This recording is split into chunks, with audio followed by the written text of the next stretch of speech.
नमस्कार, news India आप देख रहे हैं। मैं आपके साथ सागर प्रसाद। शुरुआत बड़ी खबर के साथ। इस वक्त की बड़ी खबर, पंजाब में चुनावी प्रचार का आखिरी दिन। पटियाला में केंद्रीय रक्षा मंत्री राजनाथ सिंह का रोड शो।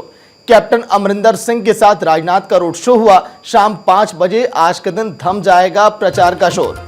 राजनाथ सिंह ने कहा कि हवा बदल गई है पंजाब की, अब बीजेपी यहां पर सरकार में आएगी। और यह भी कहा कि कांग्रेस देश को बांटना चाहती है। राजनाथ सिंह कैप्टन अमरिंदर के साथ दिखाई दिए। बीजेपी जो इस पूरी जद्दोजहद में लगी है कि कैसे कांग्रेस में अपनी सरकार बनाई जाए। 117 विधानसभा सीटों वाले पंजाब में कांग्रेस का सुपड़ा साफ करना चाहती है बीजेपी। आम आदमी पार्टी भी कड़ी टक्कर देगी। यह कहा जा रहा है कि मुकाबला दो पार्टियों के बीच है, लेकिन बीजेपी एड़ी से चोटी का पूरा जोर लगा रही है पंजाब में।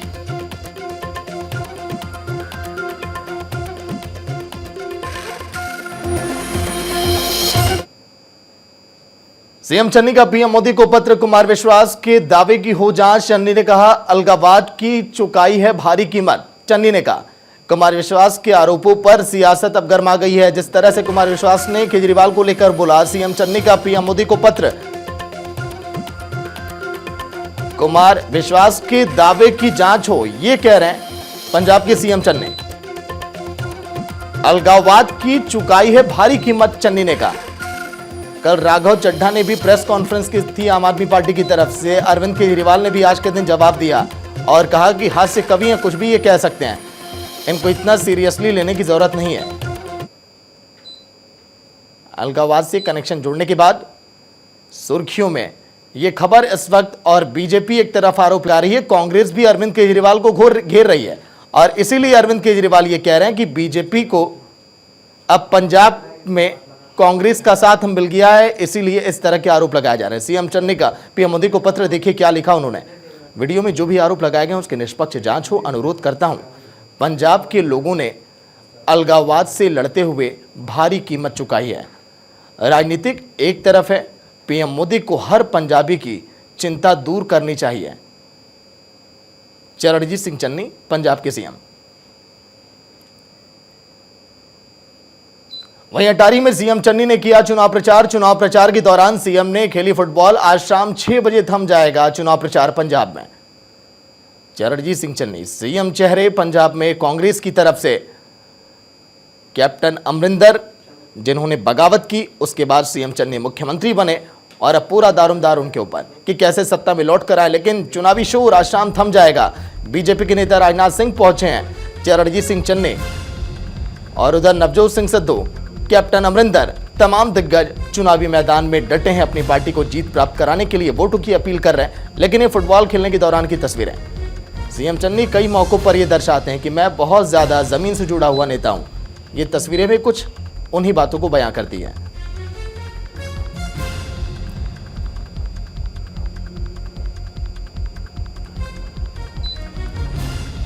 बीस फरवरी वो दिन जब आम जनता जाकर किस्मत कैद करेगी नेताओं का, और 10 मार्च को आएंगे नतीजे। कोशिश में सभी पार्टियां कि कैसे सत्ता हासिल की जाए पंजाब की। दो पार्टियां आमने सामने, लेकिन अब बीजेपी भी सुर्खियों में। बीजेपी को उम्मीद है कि वो वहां पर सरकार बना सकती है।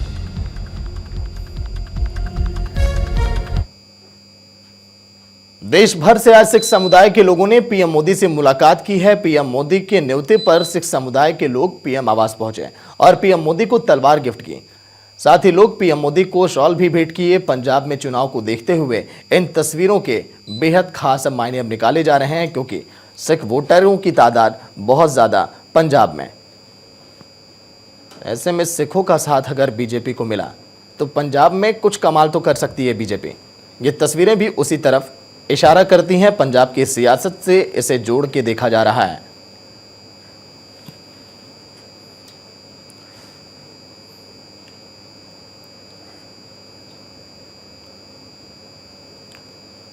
हरियाणा के गृह स्वास्थ्य मंत्री अनिल विज ने आम आदमी पार्टी को धोखेबाज पार्टी करार दिया और कहा कि पंजाब में केजरीवाल चुनाव लड़ रहे हैं और उनकी पार्टी का जन्म धोखे से हुआ है। अन्ना हजारे आंदोलन में लाभ उठाकर अपनी महत्वाकांक्षा को पूरी करने के लिए केजरीवाल ने पार्टी बनाई है।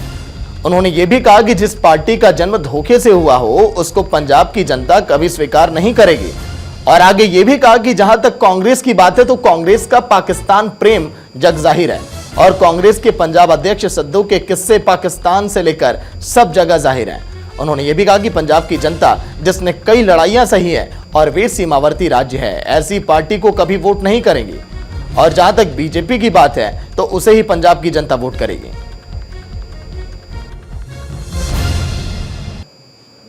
तो वहीं पीएम मोदी आज मुंबई को बड़ी सौगात देने वाले हैं। पीएम आज ठाणे और दीवा के बीच नई रेलवे लाइन का उद्घाटन करने जा रहे हैं। पीएम शाम 4:30 बजे ठाणे और दीवा को जोड़ने वाली 2 अतिरिक्त रेलवे लाइनों को वीडियो कॉन्फ्रेंसिंग के जरिए राष्ट्र को समर्पित करेंगे। केंद्रीय रेल मंत्री अश्विनी वैष्णव ने ठाणे से दीवा के बीच लोकल ट्रेन में यात्रा की। उन्होंने कहा कि आज पीएम मोदी ठाणे और दीवा के बीच 5वीं और 6वीं रेल लाइन का उद्घाटन करेंगे। जिस दिन का इंतजार था वो घड़ियां अब आ चुकी हैं। इस दौरान हमारे संवाददाता गौरव मिश्रा की रिपोर्ट भी आप देखिए। नरेंद्र मोदी मुंबई को एक बड़ी सौगात दे रहे हैं और इस सौगात की अगर हम बात करें तो ठाणे और दीवा को जोड़ने के लिए जो 2 लाइनों का जो रेलवे ट्रैक बनाया गया है, इस रेलवे ट्रैक के बन जाने से बहुत ज्यादा जो सुगमता है वो हो जाएगी। खास करके अगर हम लोकल ट्रेनों की बात करें तो लोकल ट्रेनों के आवागमन से बहुत सारी स्थितियां मुंबई में प्रभावित हो जाती हैं। तो जो लंबे रूट की आने वाली जो ट्रेनें हुआ करती थी उनको रुक करके इंतजार करना पड़ता था ट्रैक के खाली होने का। लिहाजा अब जिस तरीके की ये दोनों ट्रैक का निर्माण हुआ है, 19 किलोमीटर लंबा ये पूरा ट्रैक है। इसमें तकरीबन 620 करोड़ रुपए की जो लागत है वो आई है इसको बनाने में और इसके बन जाने के बाद से अब जो है ट्रेनों के परिचालन में और सुगमता आएगी और जो ट्रेनें लेट लतीफी होती थी वो अब लेट नहीं होंगी। ट्रेनों का जो परिचालन है वो आसानी के साथ सुगमता पूर्वक हो सकेगा। वहीं पीएम मोदी आज मुंबई वालों को बड़ी सौगात देंगे। इस दौरान वेस्टर्न रेलवे के सीपीआरओ सुमित ठाकुर से हमारे संवाददाता गौरव मिश्रा ने खास बातचीत की है, सुनिए आप। हमारे साथ बातचीत करेंगे CPRO Western Railway Sumit Thakur ji हैं। सर ये बताइए, जिस प्रोजेक्ट पर इस वक्त हम यहाँ मौजूद हैं, ट्रेन चल रही है हम लोग, किस तरीके का ये पूरा प्रोजेक्ट है और कितने दिन लग गए इसको बनाने? ये जो प्रोजेक्ट है ये ठाणे दीवा के बीच में 2 एडिशनल लाइन इसमें बनाया गया। तो अब ठाणे दीवा सेक्शन के बीच टोटल 6 लाइन हो गई। ये टोटल इसके लिए देखें तो बोथ वे 9.5 किलोमीटर अप्रोक्सीमेट है, तो उसकी लंबाई तकरीबन 19 किलोमीटर है। इसको बनाने में टोटल जो लागत आई है वो 620 करोड़ की है। ये प्रोजेक्ट देखें तो एक अपने आप एक यूनिक प्रोजेक्ट है, क्योंकि अब हमारा सेग्रीगेशन जो लॉन्ग डिस्टेंस ट्रेन का है और लोकल ट्रेन का है वो कंप्लीट हो गया बिटवीन ठाणे एंड दीवा ऑल्सो। पहले ये सुविधा जो हमारी एलटीटी से ठाणे तक और दीवा से कल्याण तक 6 लाइनें थी, हमारा सेग्रीगेशन था पैसेंजर ट्रैफिक का और लोकल ट्रेन का। ये एक मिसिंग लिंक था ठाणे और कल्याण के बीच का, जिसको अभी कंप्लीट किया MRVC ने। इस कार्य को कंप्लीट किया है। सबअर्बन सेवा के बीच में काम करते हुए इसको कंप्लीट किया गया प्रोजेक्ट को, जो यूनिक फीचर है। इसमें 18 घंटे, 24 घंटे, 36 घंटे, 72 आवर्स का अलग अलग ब्लॉक्स लिया गया। आप देखेंगे तो जितने डिफरेंट फीचर्स हैं, मेजर ब्रिजेस उमड़ा के, थाने के, उसके बाद टनल की फैसिलिटी है और उसके अलावा आपने एक फ्लाईओवर भी बनाया हाईवे के ऊपर। तो एक यूनिक प्रोजेक्ट है, इसमें बहुत सारे एक चीज और होती है, जब हम इस तरीके के प्रोजेक्ट पर काम करते हैं तो बहुत सारे लैंड एक्विजिशन की समस्याएं होती है। क्या इस तरीके की समस्याएं आई लैंड एक्विजिशन को लेकर के और इसकी वजह से भी प्रोजेक्ट थोड़ा डिले हुआ? हाँ, हमारे पास जो लैंड एक्विजिशन था, हमने जो 30,000 पर स्क्वायर मीटर हमने लैंड इसमें एक्वायर भी किया और 400 प्लस जो प्रोजेक्ट अफेक्टेड पीपल थे उनको रिसेटल किया। उनको सेटलमेंट के बाद हमारे लैंड एक्विजिशन के बाद हमारी परियोजना में और भी गति प्राप्त हुई और लास्ट एक प्रोजेक्ट MUTP 2 में सैंक्शन हुआ था और अभी लास्ट 2-3 वर्षों से कार्य में बिल्कुल प्रगति करेगा। इस पूरे प्रोजेक्ट से बन जाने से, कंप्लीट हो जाने से मुंबई की लाइफलाइन लोकल कही जाती है। लोकल और बाहर के आने वाली लंबी रूट की ट्रेनें हैं, कितना फायदा इससे होगा? क्या क्या फायदा आप देखते हैं? आप ये देखिए, जो वेस्टर्न और सेंट्रल की लाइन देखिए उसमें total 80 lakh passengers daily travel करते हैं। उसमें जो थाने, ये जो अपना स्ट्रेच है थाने से CSMT से कल्याण का जो रूट है, ये one of the busiest section है। इस रूट में जो ट्रेन की फ्रिक्वेंसी है वो और बढ़ेगी। अभी हम लोग 36 सर्विसेज एडिशनल ऐड कर रहे हैं इसमें, 34 इसमें AC है, 2 नॉन AC है, उसमें फ्रिक्वेंसी बढ़ेगी। प्लस ट्रैफिक सेग्रीगेशन होने के कारण जो ट्रेनों की पंक्चुअलिटी है, समय पे पालन, वो भी और इंक्रीज करेगा। हमें पूरा यकीन है कि जो हमारे कंप्यूटर्स हैं सबअर्बन के, उनके लिए एक नई सौगात है और ये एक नया आयाम ऐड हुआ है इंफ्रास्ट्रक्चर के फील्ड में मुंबई सब। तो चलिए अब सीधे चलेंगे चंडीगढ़, जहां पर कांग्रेस जारी कर रही है घोषणा पत्र। देखिए आप। उसके लिए क्षमा याचना चाहता हूं। और सीधा मुद्दे पे आता हूं। देखिए, हमारी कैंपेन एक सकारात्मक कैंपेन के रूप में उभर के आई है। ज्यादा निंदा की बजाय हम ये बताना चाहते हैं कि हम लोगों की जिंदगी बेहतरी के लिए कैसे बदलना चाहते हैं, और उसकी धुरी जो है वो शरबत का भला मांगता हुआ पंजाब मॉडल है।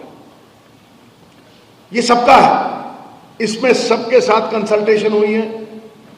सबसे बड़ी बात है कि ये राहुल गांधी जी की विजन दर्शाता है।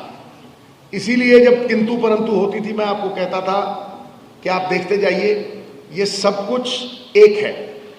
किसी को पत्ता अलग लगता है, किसी को टहनी अलग लगती है, किसी को जड़ अलग लगती है, लेकिन वो है एक पेड़ का हिस्सा। तो ये जो अब उभर के आया है वो पेड़ का सबसे बेहतरीन हिस्सा फल। ये फल रूप में हम लोगों को खिलाना चाहते हैं और उनकी जिंदगी में एक चेंज लाना चाहते हैं, क्योंकि आज मुद्दा इस इलेक्शन का चेंज है, बदलाव है। एक पुराना सिस्टम जो पंजाब को खोरा लगाता रहा, निजी स्वार्थों को पंजाब हित के ऊपर रखता रहा और पॉलिटिक्स को धंधा बनाता रहा। आज पॉलिटिक्स बदल रही है और उस बदलती पॉलिटिक्स की जो धुरी है वो माफिया राज का खात्मा है। कहना बहुत आसान है, लेकिन इस माफिया राज को खत्म करना एक सिस्टम द्वारा ही संभव है। इसलिए राहुल जी, प्रियंका जी और हमारी हाईकमान की जो विजन है, मैं उनके साथ जो डिस्कशंस हुई हैं चीफ मिनिस्टर के साथ और सबके साथ, ये एक मत होके हम ये मानते हैं कि ending the mafia Raj by creating government corporations of liquor, sand mining and better regulation of transport and cable through regulatory commissions. ये हमारा पहला मुद्दा है साहब। इनपुट फॉर ऑल यही नींव है, क्योंकि इसके बिना बाकी के 12 पूरे नहीं होते। और ये 13 पॉइंट एजेंडा है, बाबा नानक से इंस्पायर्ड है और 13 तोलता है।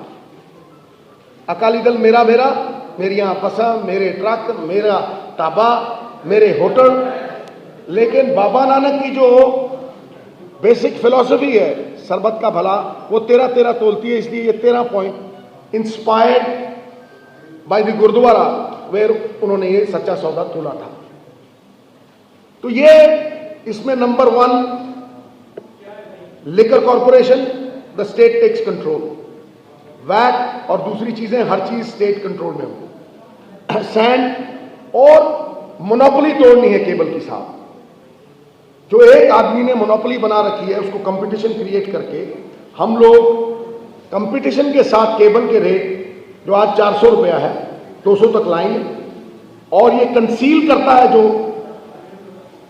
टेलीविजन सेट्स के 10 लाख है, करीब 2 करोड़, तो वो 1 करोड़ 50 लाख सेट्स जो हैं उनका भी 50-50 रुपया टैक्स सरकार के उसमें लाएंगे। 5000 करोड़ रुपया ये है। तो पंजाब में 20 फरवरी को वोटिंग है, उसी के तहत कांग्रेस अपना घोषणा पत्र जारी कर रही है। चलेंगे जम्मू कश्मीर के हालातों पर गृह मंत्रालय की बैठक हुई। गृह मंत्री अमित शाह की अध्यक्षता में हो रही है बैठक में कई वरिष्ठ अधिकारी वहां पर मौजूद हैं। बैठक में गृह सचिव और आईबी चीफ भी मौजूद। गृह मंत्री अमित शाह की अध्यक्षता में बैठक जम्मू कश्मीर को लेकर। बड़ी खबर आपकी टीवी स्क्रीन पर। बैठक में कई वरिष्ठ अधिकारी इस वक्त मौजूद हैं अमित शाह के साथ। देश के गृह मंत्री अमित शाह, बैठक में गृह सचिव और आईबी चीफ भी मौजूद। इस वक्त जम्मू कश्मीर के हालातों पर गृह मंत्रालय की यह बैठक सुरक्षा के मद्देनजर।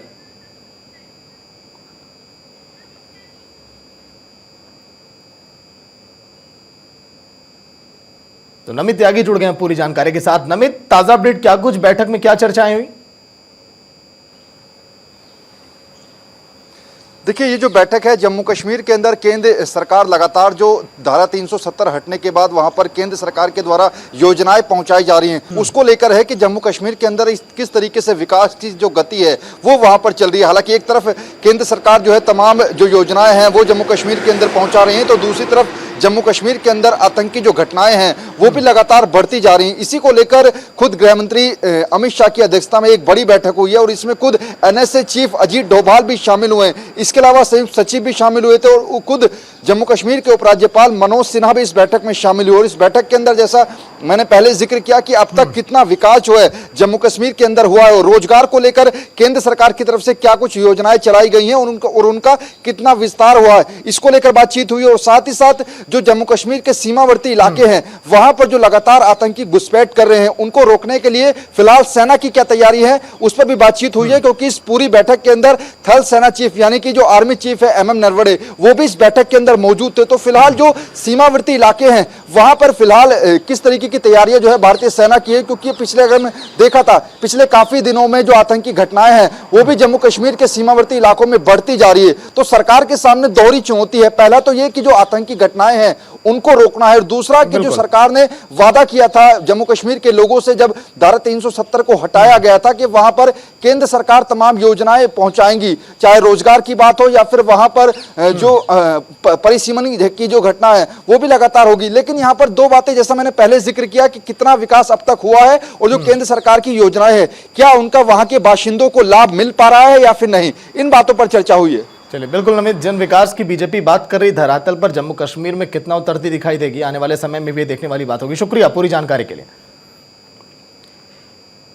तो वक्त एक छोटे से ब्रेक का, बने रही न्यूज़ इंडिया के साथ।